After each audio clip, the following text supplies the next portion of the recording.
Selamat pagi anakku semua. Selamat kita bertemu kembali. Sehat-sehat ya. Kita akan melanjutkan membuat laporan keuangan. Kalau kemarin kita sudah membuat laporan laba rugi, sekarang kita buat dua. Yang pertama laporan perubahan modal, kemudian yang kedua nanti laporan neraca ya. Bapak minta petunjuk-petunjuk yang sudah Bapak buat di buku praktek supaya diikuti ya. Nah, untuk mempermudah kalian Bapak bantu untuk mempraktekkannya. Nah, yang pertama kita akan membuat laporan perubahan modal. Nah, yang pertama harus kalian ingat mulai dari konsepnya. Apa itu laporan perubahan modal ya. Kemudian data-datanya semua ada di neraca lajur. Nah, jadi kalau konsep kalian sudah hafal, sudah pahami, sekarang kita praktekkan. Nah, yang pertama unsur-unsur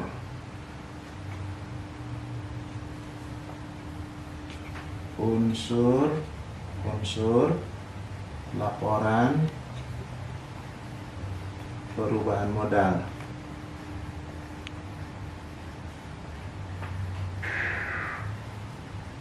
Satu, modal awal. Dua, laba atau rugi.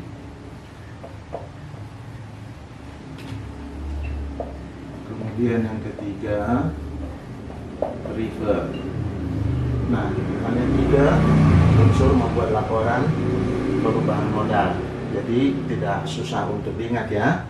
Jadi ada tiga, ingat: modal awal, laba atau rugi bersih, kemudian refer. Nah, kalau modal awal ini angkanya ada di neraca saldo. Jadi angka modal yang ada di neraca saldo. Nah, kalau laba atau rugi bersih ini ada di kolom rugi, laba rugi.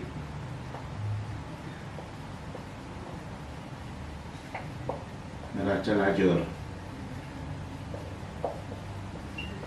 Jadi kalian perhatikan di bagian bawah setelah penjumlahan semua lajur-lajur neraca lajur itu di kolom lajur laba rugi, perhatikan di bagian bawah itu ada menghasilkan apakah laba atau rugi. Nah, angkanya ambil dari situ. Nah, kalau refer ini ada di kolom neraca. Nah, jadi data-datanya sudah bisa kalian ambil sumbernya ya. Oke, baik. Sekarang kita akan ikuti ya yang di buku petunjuk itu ya. Ikuti. Sekarang kita akan membuat laporan perubahan modal. Saya hapus ya.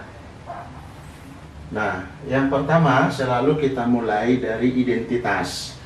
Identitas itu ada tiga. Satu, nama perusahaan. Dua, nama laporan. Tiga, waktu. Ingat, selalu mulai dari identitas. Jadi, katakanlah PT XYZ ya. Jadi nanti kalau ini nanti kamu ikuti nama perusahaan yang ada di soal praktek. Baru kita akan mengerjakan laporan perubahan modal. Laporan perubahan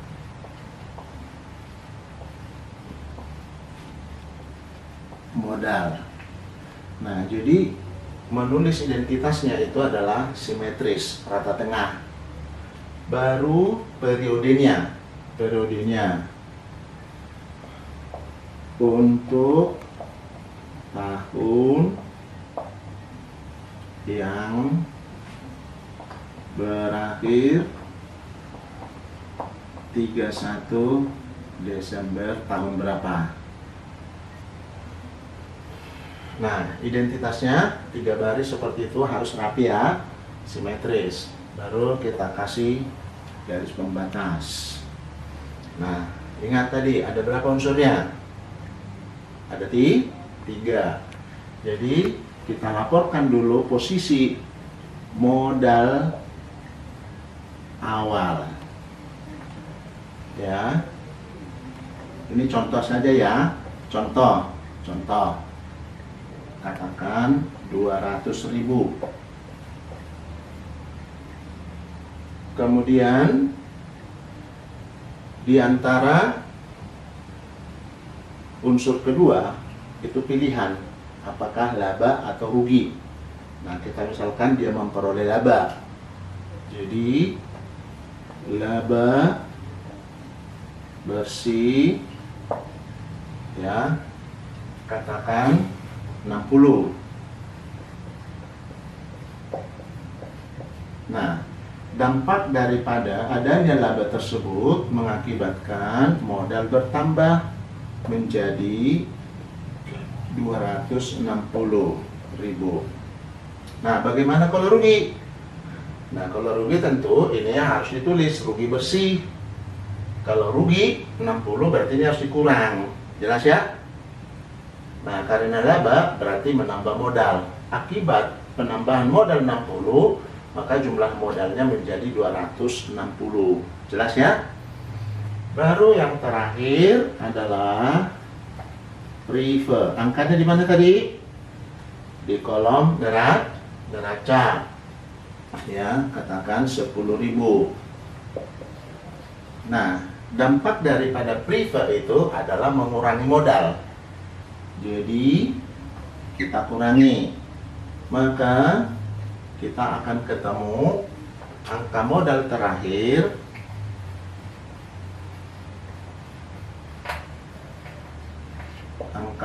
akhir kita kurangi menjadi 250.000. Nah, selesai. Gampang kan? Gampang? Oke. Nah, silakan dipraktekkan sesuai dengan soal yang sudah ada sama kamu. Data-datanya semua ambil dari neraca lajur. Ya. Yang modal awal tadi angkanya ada di kolom neraca saldo. Laba bersih ada di bagian bawah kolom laba rugi. Prefer ada di kolom neraca. Nah, prosesnya laba menambah modal, prefer mengurangi modal. Jadi posisi modal akhir setelah 1 tahun aktivitas perusahaannya adalah sebesar 250.000. Oke? Nah, baik. Karena ini cukup mudah, saya pikir anak-anak gampang untuk menguasainya. Sekarang kita akan mempraktekkan membuat laporan neraca. Saya hapus ya.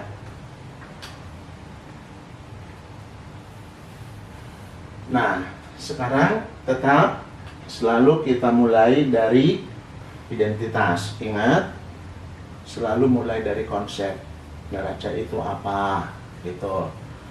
Nah, jadi karena isinya harta utang modal, berarti yang dilaporkan di neraca adalah harta utang modal. Sekarang laporannya kita ubah menjadi laporan neraca.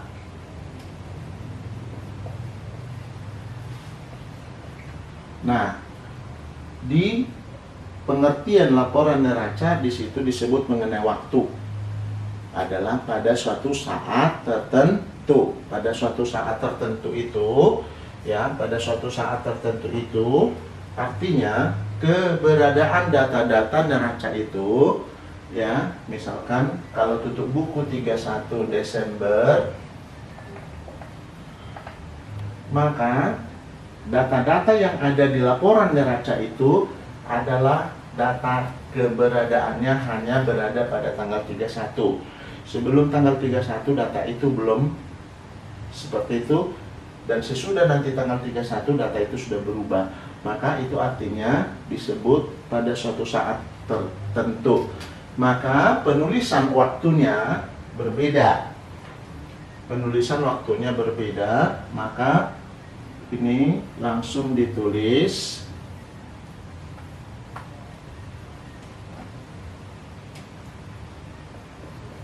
per 31 Desember 2000 berapa gitu. Jelas perbedaannya ya. Jadi tidak boleh asal-asalan. Jadi makna daripada waktu di dalam pengertian masing-masing laporan itu, jadi menerjemahkan dalam bentuk tulisan pelaporan ya berbeda ya. Jadi kalau bunyinya selama, maka tadi seperti tadi untuk tahun yang berakhir. Nah, kalau neraca itu adalah pada suatu saat tertentu, maka ditulis per 31 Desember. Artinya data-data yang dilaporkan itu posisi untuk hanya tanggal 31 Desember. Jelas? Oke, baik. Nah, Bapak ajarin kalian format, tapi ingat kita dibatasi untuk kurikulum SMA ya. Jadi kita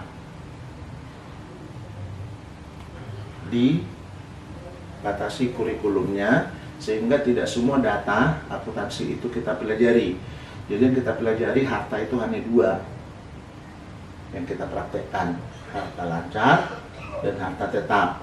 Jadi tapi perlu kamu ingat, harta itu ada empat kelompok, ada 4 jenis. Satu harta lancar, harta jangka panjang, harta tetap, harta lain-lain. Ayo hafalin. Satu, harta lancar. Kedua, harta jangka panjang. Yang ketiga, harta tetap. Dan terakhir, harta lain-lain. Tapi di data untuk akuntansi tingkat SMA hanya 2, harta lancar dan harta tetap. Nah, jadi kita ikuti saja data itu ya. Jadi kalau di dalam menyusun data untuk laporan neraca, kita mulai dari harta lancar ya. Nah, kita kasih judul harta lancar. Nah, karena di data akuntansi itu sudah data yang teratur, cuma kan kalau di laporan ada di neraca lajur kan karena ada data-data perbaikan, jadi hati-hati dengan data yang muncul di bawah ya. Ingat kode harta 1. Nah, jadi karena kita hanya pelajari ada 2 harta, maka yang pertama harta lancar, kemudian karena ini laporan ya, jadi langsung masuk rekening-rekening yang urutannya mulai dari kas ya. Jadi 101 kas. Nah, jadi kepala 1 kan harta, 0 harta lancar. Yang ini nomor urut. Jadi yang kepala 10 susun aja urutan. Lihat di data neraca itu ya. Jadi hati-hati data di bawah. Jadi misalkan 102 piutang. Oke, kalian bisa teruskan ya. Nah, bentuk yang kita susun adalah bentuk laporan ya. Bentuk laporan yaitu dia disusun vertikal dari atas ke bawah ya, disusun vertikal dari atas ke bawah. Jadi sekarang semua laporan keuangan itu karena kebutuhan analisa jadi distandarkan jadi bentuk laporan atau bentuk vertikal. Nah, jadi ingat ya, yang kepala 10 sesuai kode yang kita berikan, urutkan aja semua. Jadi kalau ada 10 lanjutin aja lagi ya. Nah, saya ambil ini, jadi ini contoh saja ya. Nah, misalkan kas 250.000, kemudian piutang katakan 400.000. ya. Nah, yang lainnya kamu teruskan ya. Jadi kalau misalkan dari contoh ini Bapak bikin, maka kita ketemu ya jumlah harta lancar. Ya, ini hanya contoh ya, kalian ikuti. Jadi jumlah harta lancar adalah 650.000. Nah, karena dengan catatan kita hanya mempelajari dua harta, maka 111. Berarti ini harta tetap, kemudian nomor urut. Nah, hati-hati dalam menyusun harta tetap. Ya, hati-hati. Jadi, harta tetap itu selalu memiliki nilai yang sudah dikurangi, yang kita sebut akumulasi penyusutan. Nah, jadi kamu ikutin aja kepala satu-satu. Ya, misalkan peralatan. Misalin ya, jadi bukan sesuai dengan datamu. Jadi kalau kamu membuat sesuai dengan data kalian. Peralatan. Nah, kemudian karena selalu diikuti nilai yang sudah berkurang 111.1. Ya, ini akumulasi penyusutan peralatan. Saya singkat aja ya, supaya nanti nggak benturan. Kalau kamu bikin laporan ini agak jauh ke sana bikin. Nah, caranya yang ini nggak langsung di sini dulu. Misalkan 450.000, akumulasinya 45.000. Maka ini harus kita kurangi dulu. Di akuntansi tanda kurang itu dikurung, ya, dikurung. Maka nilai, ya biar lebih rapi, ini Bapak geser aja ini ya, Bapak geser ini. 250.000, 400.000, 650.000.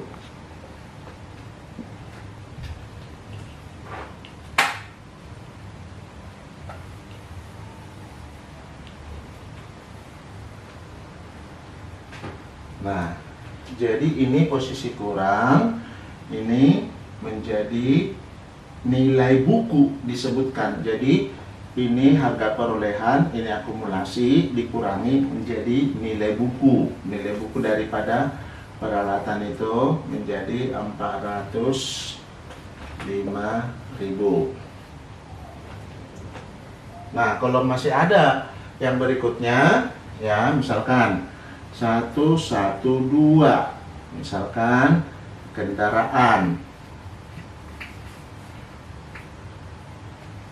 Ya, kemudian selalu diikuti 112.1, akumulasi penyusutan kendaraan. Nah, misalkan ini 12 juta, 1.200.000, akumulasinya 120.000. Maka nilai buku dari kendaraan adalah 1.080, 1.080.000. Nah, kalau masih ada teruskan begitu caranya. Jadi ini kita jumlahkan dengan nama jumlah harta tetap. Nah, jumlahnya kita taruh ke sini adalah 1.485.000. 1.485.000. Nah, jumlah kedua harta tersebut sudah kita ketemukan, maka ini namanya jumlah harta. Jumlah harta. kita jumlahkan harta lancar ditambah dengan harta tetap, ya. 000 35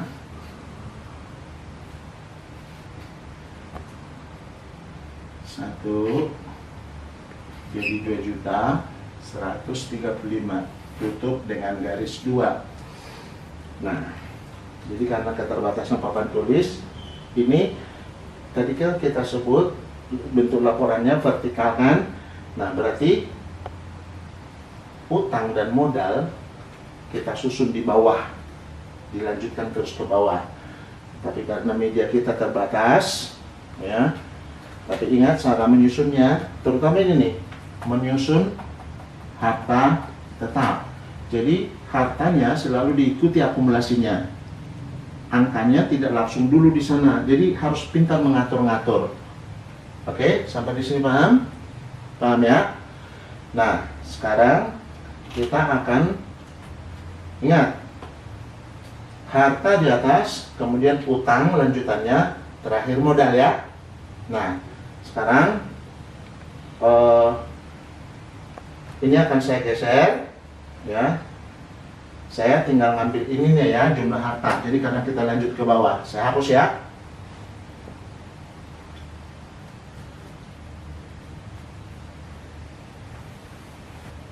Nah, sekarang kita melaporkan utang.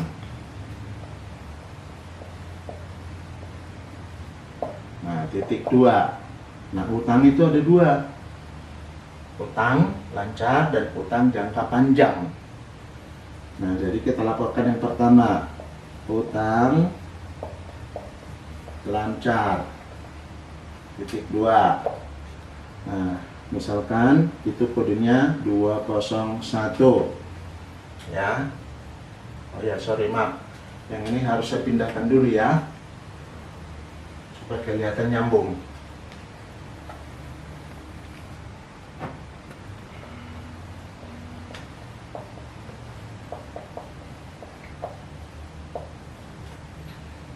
Rp2.135.000.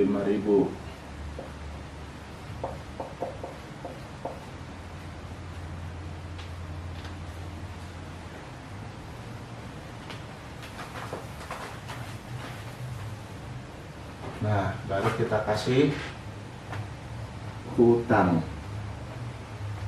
titik 2, hutang lancar. Nah, 201, hutang usaha, ya. Taruh dulu di sini, disusun yang rapi.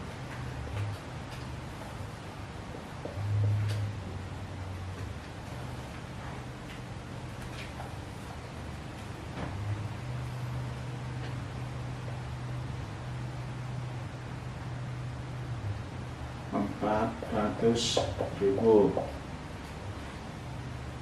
202. Ingat, yang 20 berapa di datamu itu dijajarkan semua. Hutang bunga 50.000. Nah, kalau masih ada yang lain, masukkan saja ya. Jadi karena ini hanya contoh saja, ya. Jumlah hutang lancar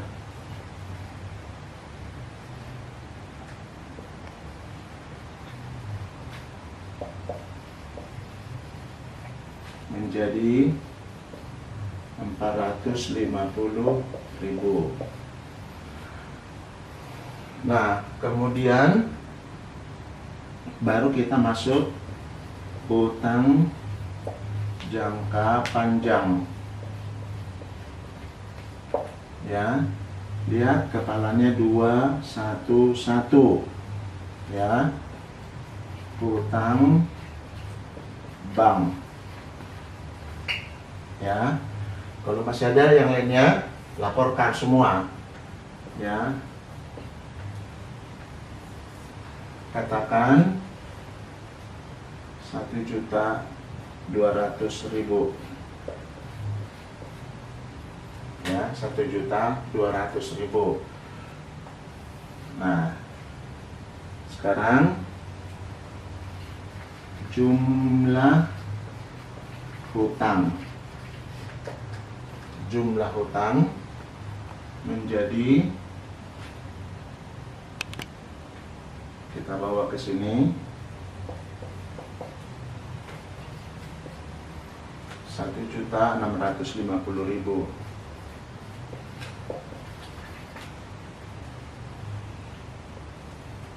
Ya. Nah, kemudian yang terakhir adalah 301, modal. Nah, kalau angka modal itu kita ambil dari laporan perubahan modal. Ya, kita ambil karena ini contoh. Jadi tidak saya ambil dari yang pertama tadi ya, karena ini contoh. Jadi karena neraca itu harus balance, ya. Jadi tapi ini ingat diambil dari laporan perubahan modal, ya.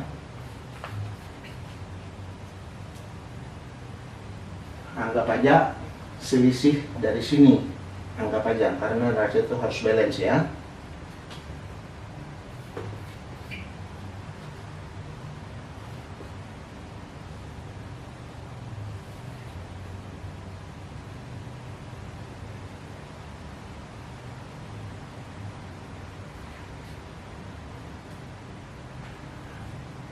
Nah, modal. Jadi ini kita tinggal jumlahkan yang dua ini ya. Jumlah utang dan modal itu harus sama dengan jumlah harta. Ya, 00053